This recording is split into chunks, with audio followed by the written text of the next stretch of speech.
Hi everyone, it's Andrea. Thank you so much for tuning in. I really do appreciate it. Today I would like to walk you through exactly how I call to confirm the loan closings that I have. So there are 5 things that I always make sure I touch on when I'm calling to confirm the appointment. So I'm going to share those 5 things with you. I'm then going to show you exactly what I say when I confirm the appointment, and then I want to share with you why I say what I say, because I'm very specific on what I say, and I want to share with you why I say certain things the way I do. All right? So the things that I make sure I touch on every time I'm calling to confirm the appointment is the date and time, the location, the IDs, the fact that I will have copies of all of the documents, and let them know I'll give them a general overview. So this is exactly what I say when I'm calling to confirm the appointment.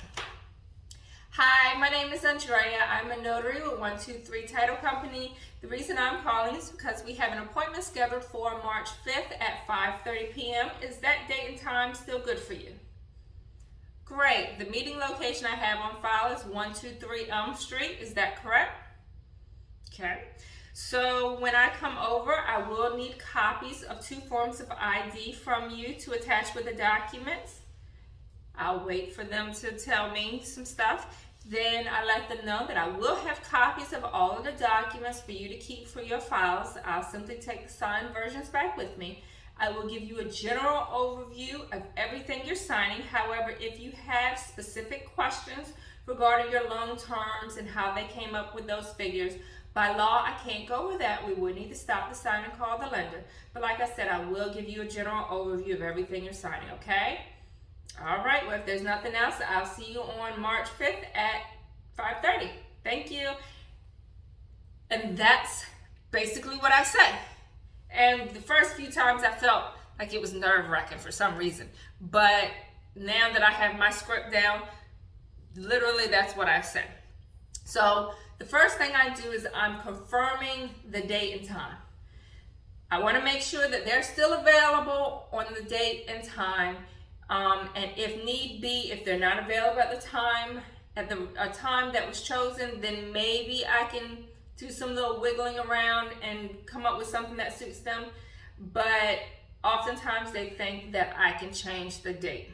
I can't change the date. I don't have the power. So if they ask me, is there any way we can move this appointment up to another day, I let them know these documents are date sensitive, so unfortunately I can't move the date. However, if you're adamant that you need a new date because something has come up, then I can certainly let your lender, signing company know, or whoever's listed on there, that you need a new date. All right, but like I said, if they no longer available at that time, I may be able to accommodate. I specifically talk about the meeting location, not the property address, the meeting location.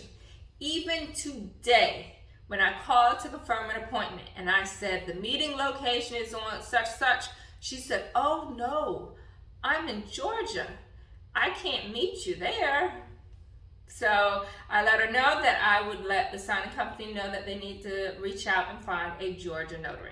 So that's the reason why I say meeting location, because oftentimes people forget that just because the property is here, the meeting location can be somewhere completely different. And so we need to be on the same page. I can't tell you how many times I've had appointments at Dunkin' Donuts, Starbucks, my favorite. I've almost made Burger King my actual office because they're typically quiet and not a whole lot of people around.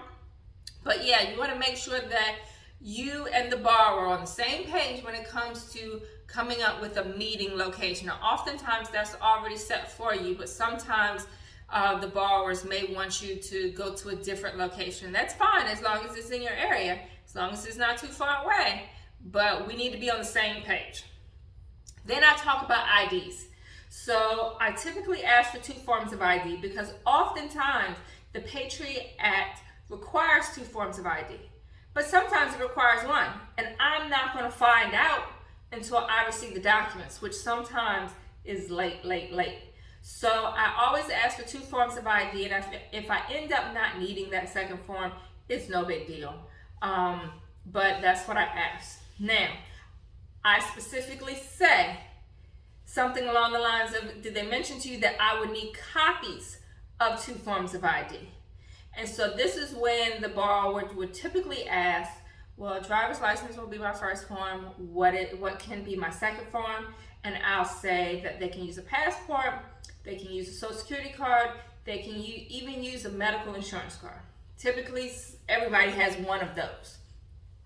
If they say they can't get to a copier, what I tell them is either you can take a picture of it and send it to your lender, or I can take a picture of it with my phone and send it to them that way. So I'm giving them options. I would rather not take a picture with my phone, but at the end of the day, I want to make sure that all bases are covered. If the lenders require me to have a copy of their ID, then I need to make sure I have that. There's a few companies that I know frown upon that, and I try to accommodate, because it'll say on the confirmation page that they don't want notaries to take a picture with their phone. And I like that. However, then there are other companies that if we don't attach a copy with the documents, then we're dinged. Our numbers, our ratings, whatever they do on the back end, if the copy's not there, it makes us look bad. So I try to accommodate every possible way. I've told you I need copies from you. You can't make copies? Okay, you can send your lender the IDs and everything that they need. Or I can take a picture. And if you have now authorized me to take a picture, then I have your permission to do so. And so then I'll print out copies of their ID, attach it to the loan documents, delete it from my phone. So that's what I do. So the next thing I tell them is that I will have copies of all of the documents for them to keep for their files. All right, so I like them to know that I'm not just coming over there and saying sign here, sign here, sign here, sign here, and you're never going to know what you signed. You will have copies of everything for your files. I'll just take back the signed versions. And then I let them know that I'll give them a general overview of everything they're signing. But if they have specific questions regarding the loan terms or the figures on the documents, by law, I can't go over that. We would need to stop the sign and call the lender.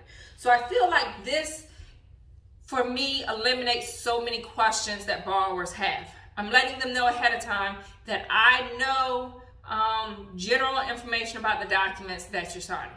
So I can explain the documents, but if you want specific information regarding how they came up with the lender's credits, or how they came up with the numbers that are going into your escrow account and things of that nature, I don't know those specific details. And by law, I can't answer those specific details. But if you need a general overview, I am your girl.